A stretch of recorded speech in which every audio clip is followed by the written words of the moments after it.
జాతరలు తెచ్చనమ్మా తంగేరు పూలు పెట్టి కంటాన దూకేనమ్మా ముక్కు ముక్కెర పెట్టి లోకాలనే కదమ్మా ముంగార చూడంగా మున్నూరు కన్నులమ్మా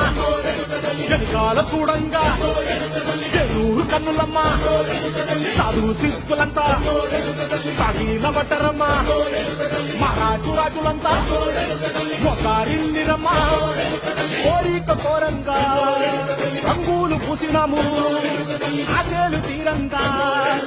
ఏషాలు వేసినాము నీకంటే పెద్ద దిక్కులో కాన ఎక్కడుంది నైవేద్య పెట్టంగా మా కాడ ఏమిటుంది మనమన్నీ అడగిచ్చి మన నీయవే తల్లి కన్నా బిడ్డలను కాపాడలే తల్లి